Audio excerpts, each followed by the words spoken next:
Ma'asyiral hadirin, bapak-bapak, ibu-ibu rahimakumullah.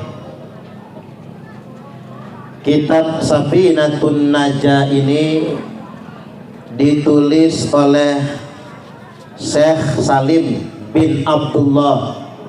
Saya ulangi, Syekh Salim bin Abdullah bin Sa'ad bin Sumair Al-Hadrami Al-Yamani. Beliau adalah ulama besar, mufti di kalangan mazhab Syafi'i, berasal dari Yaman. Beliau belajar di Mekah Al-Mukarramah, lalu hijrah ke Indonesia dan mengajar di Indonesia dan wafat di bumi Batavia yang sekarang kita sebut Jakarta. Tapi sampai sekarang masih simpang siur di mana makbarahnya, di mana makom beliau. Dan salah satu syarah kitab Safinah adalah kitab Kasyifatus Sajaa karya Syekh Nawawi Tanara Al-Bantani Al-Jawi Al-Indonesi.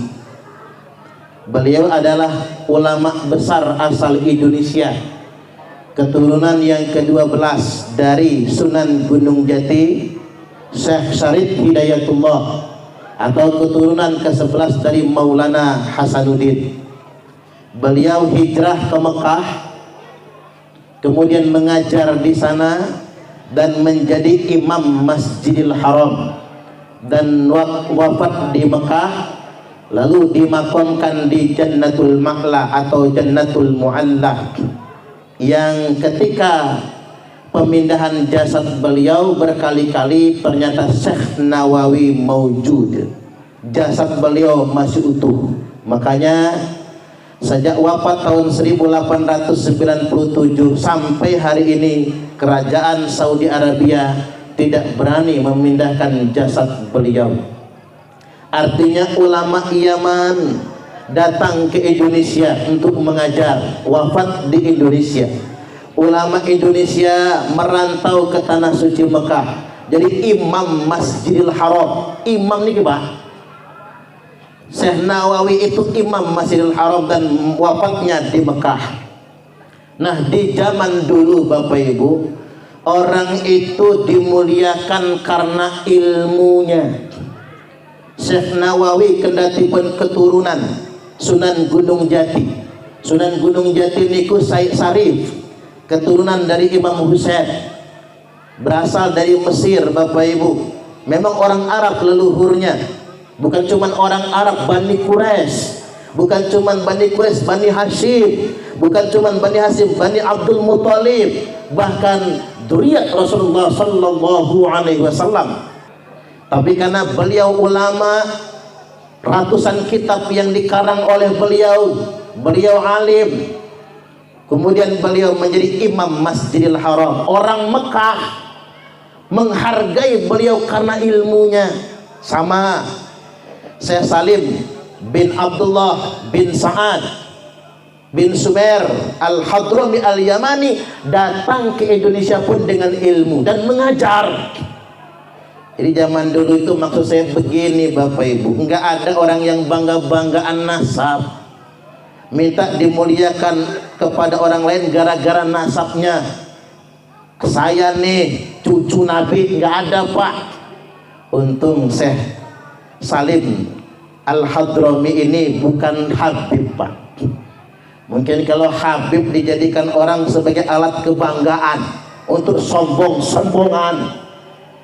Saya juga heran mengapa zaman sekarang banyak orang yang ngaku anak cucu Nabi tapi buat sombong-sombongan, feodal, merasa menjadi warga agama kelas 1, merasa lebih istimewa daripada orang lain. Apa kata mereka? Satu Habib bodoh lebih mulia daripada 70 kiai. Ini dari mana pelajaran kayak gitu? Satu Habib ahli maksiat, kakinya lebih mulia daripada kepala kiai yang ahli ilmu dan yang mengamalkan ilmunya. Di zaman sudah semodern ini ada yang mengajarkan sedemikian rupa. Ini kan bertentangan dengan ajaran Islam. Dulu Syekh Salim berangkat dari Yaman bawa ilmu, mengajarkan ilmu. Syekh Nawawi dari Indonesia pergi ke Mekah bawa ilmu, mengajarkan ilmu, bukan bangga-banggaan nasab. Saya ingin ingatkan di awal pada kesempatan kali ini, Islam agama yang mengenalkan kepada kita sama di hadapan Allah, yang membedakan kita cuman ketakwaan. Gitu lagi. Rasulullah sallallahu alaihi wasallam telah bersabda dalam peristiwa Futuh Mekah, "Innallaha qad adhaba ankum ubiyatal jahiliyah wa ta'adhumaha bi abaiha." Kalau bahasa kita begini, nih hari ini nih, ingat kata Nabi oleh kalian semua, sesungguhnya Allah telah mencabut dari kalian semua kesombongan, kebanggaan Arab jahiliyah, kesombongan dan kebanggaan bangsa jahiliyah, wa ta'adhumaha bi abaiha, yang mereka suka membangga-banggakan leluhur, membangga-banggakan nasab, membangga-banggakan nenek moyang. Jadi kalau ada yang mengajarkan kepada kita semua arogansi nasab, arogansi keturunan, itu bertentangan dengan ajaran Islam. Cocok atau cocok? Balik lagi Bapak Ibu, kitab fikih Safinatun Najah ini, anak-anak kita tadi Pak sudah hafal, lalu terus diulang-ulang, lalu dipahamkan, betul-betul paham matannya, paham maknanya, paham syarahnya, maka anak kita sudah jadi kiai. Sudah jadi kiai, minimal kiai kampung. Dan begini Bapak Ibu, di awal hendak saya sampaikan, ngaji fikih ini wajib.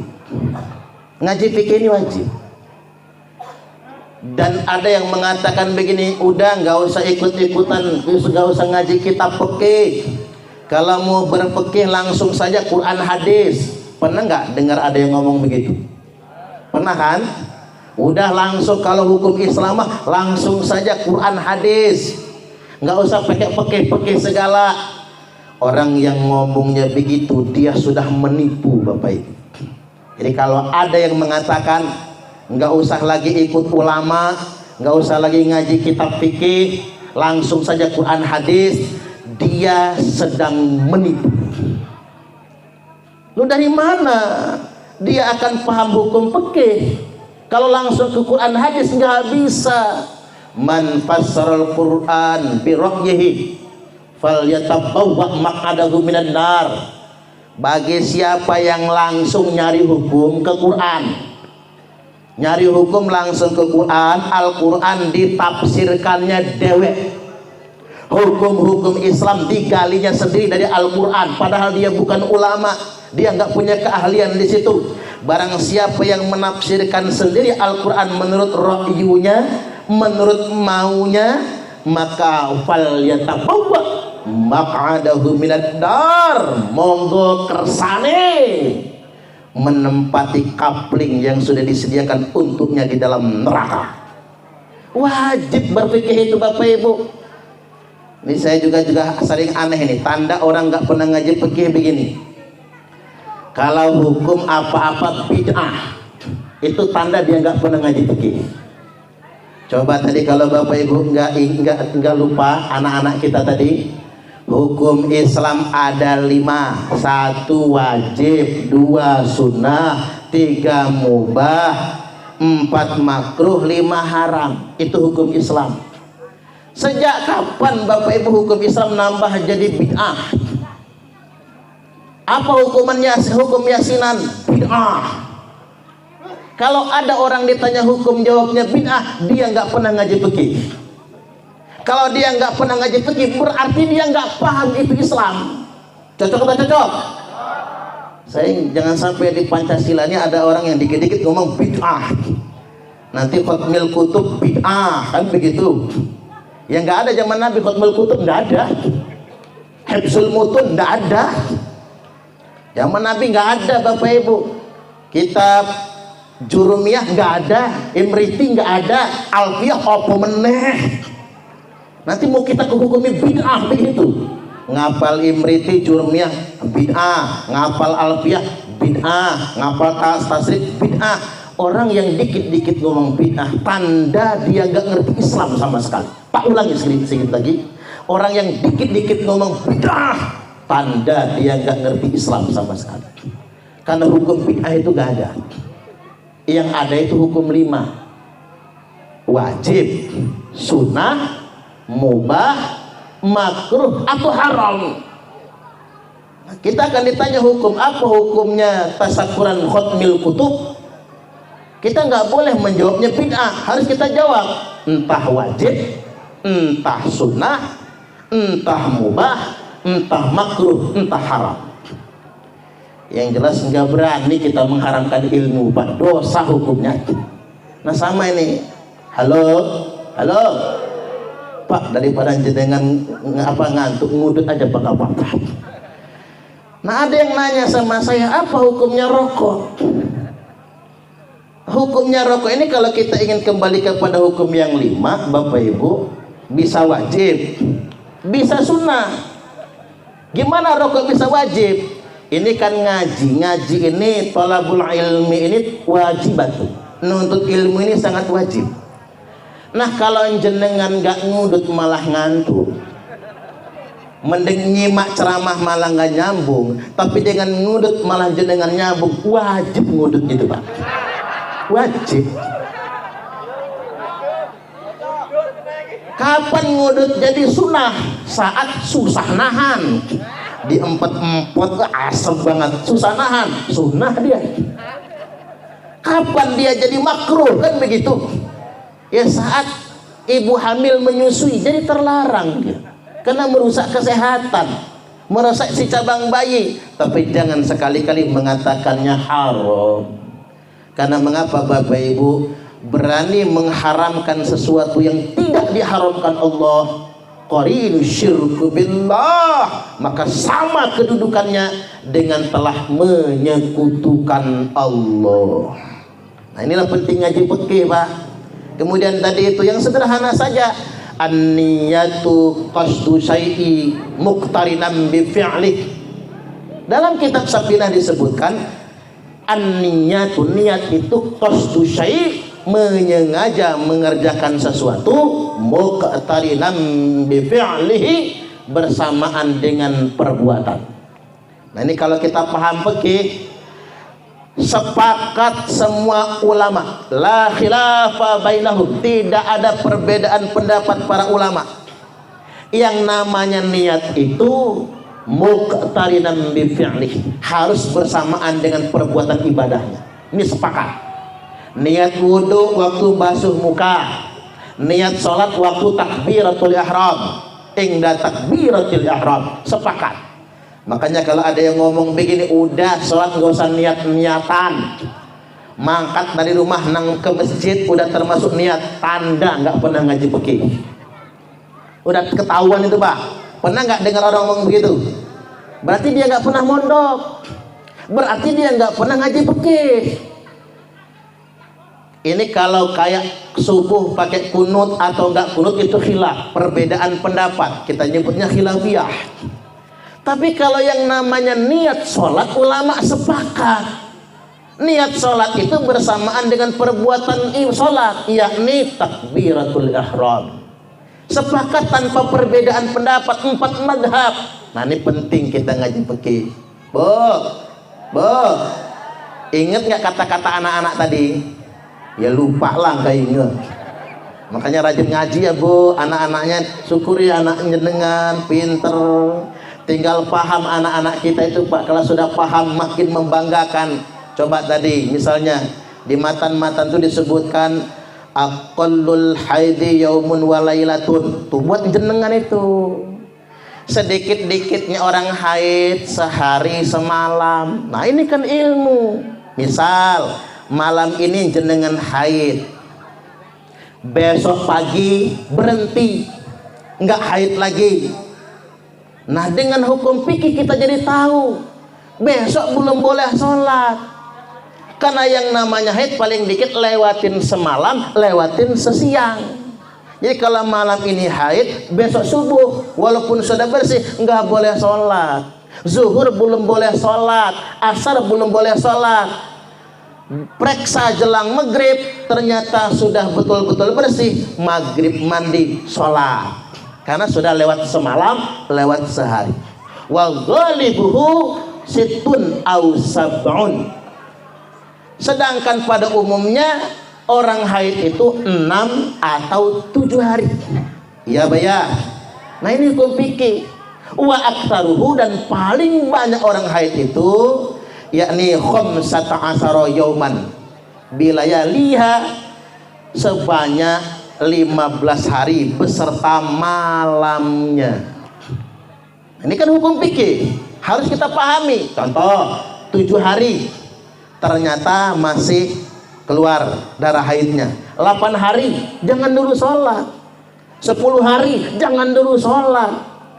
Pas 15 hari sudah lewat 15 siang, lewat 15 malam, maka hari ke-16-nya wajib mandi, wajib sholat. Walaupun masih keluar darah, hari ke-16 dan seterusnya itu adalah darah istihadah, dianggap darah penyakit. Nah, biar paham.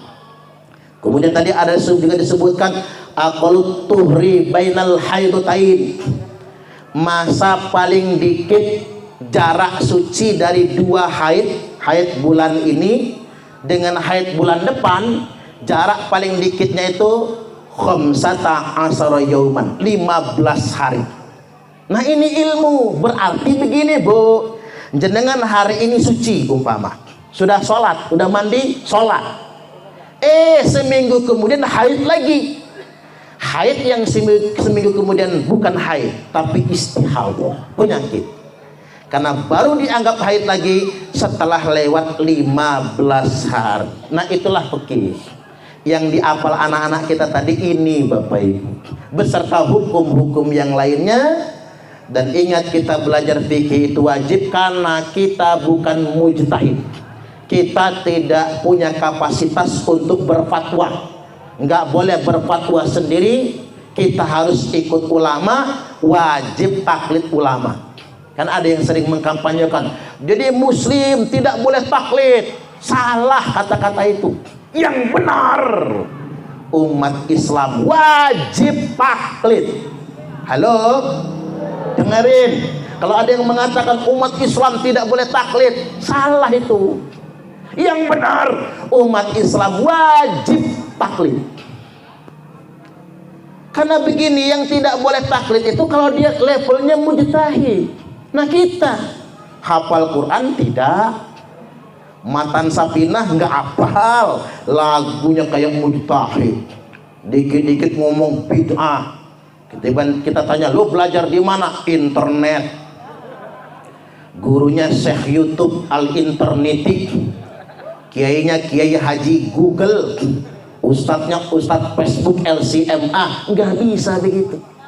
Wajib kita itu ikut ulama. Wa innal ulama'a warathatul anbiya, dan sesungguhnya para ulama itu adalah pewaris para nabi. Oleh karena itu, masukkan anak kita ke pesantren. Ini keren loh Pak. Nang Bandar Lampung mana ada TPA ngajarkan Safina, nggak ada. Apalagi nanti ngapal Jurumiyah ya, apalagi nanti ngapal Alfiyah, nggak ada Pak. Di Bandar Lampung ya TPA cuma ngaji toh. Di Pancasila kita ngapal matan-matan kitab standar. Kalau anak kita sudah ngapal, setelah dia hafal dia akan mengerti. Setelah dia mengerti dia bisa mengajarkan, cukup bekal buat anak-anak kita. Maka sumbang saran, kirim anak kita ke TPQ Al-Fakhri, Insya Allah. Tapi ingat, harus ada adabnya. Jangan tiba-tiba anak kita nongol. Kata Mas Andri, kamu anak siapa? Anak bapak.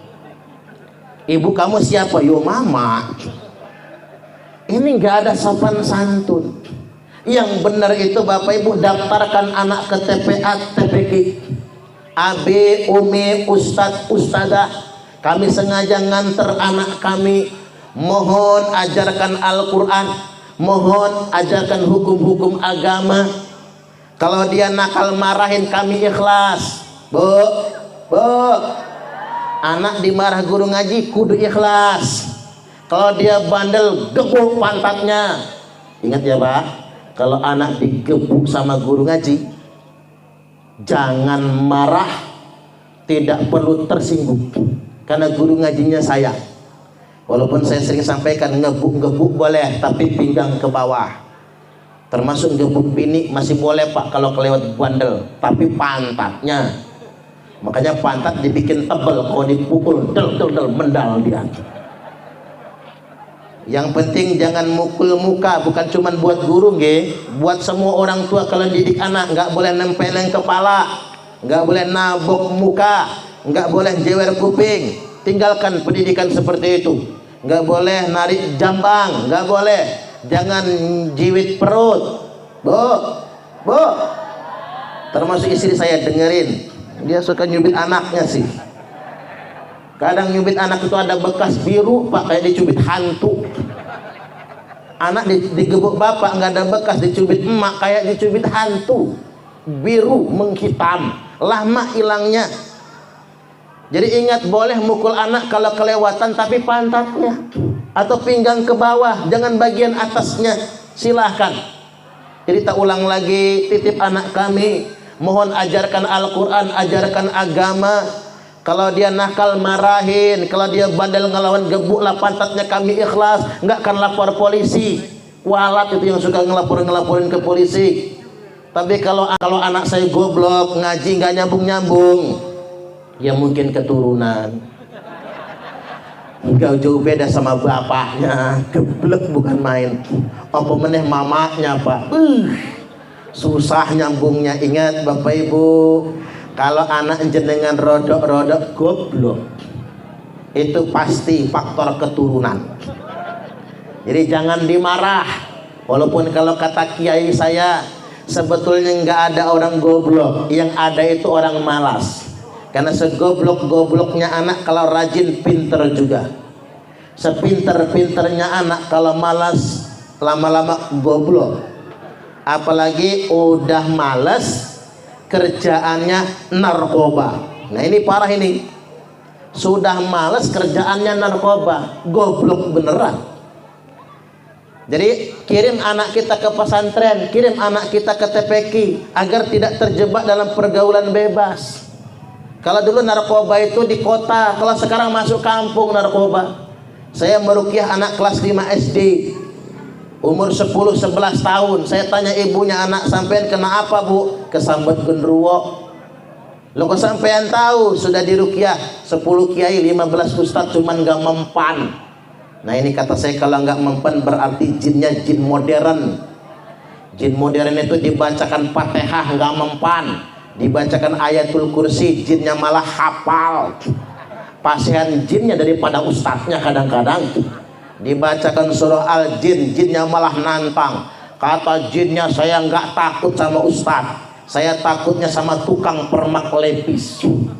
Karena ada tulisannya permak jin segala jenis. Iya juga ya Pak ya. Begitu saya ruqyah anak kelas 5 SD ini, ternyata memang nggak ada jinnya. Kata ibunya, lah kok anak saya ongok-ongok Pak Ustadz? Yuk kita bawa ke rumah sakit jiwa, ditangani oleh dokter psikiater. Apa kata psikiater? Ini harus dirujuk ke spesialis saraf karena ada masalah tampaknya. Apa kesimpulan diagnosa dokter setelah 1 bulan? Hancur sarafnya, gara-gara kebanyakan ngelem iPhone. Sabu tak terbeli, ganja tak terbeli, iPhone diembat. Ini pergaulan anak-anak hari ini sangat mengkhawatirkan untuk kita semua. Maka didik anak-anak kita semua dengan pendekatan moral agama. Kami adalah Laskar Sabilillah, pecinta Wali Songo dan para anbiya, pewaris peradaban Islam di Nusantara hingga berkibar bangsa Indonesia.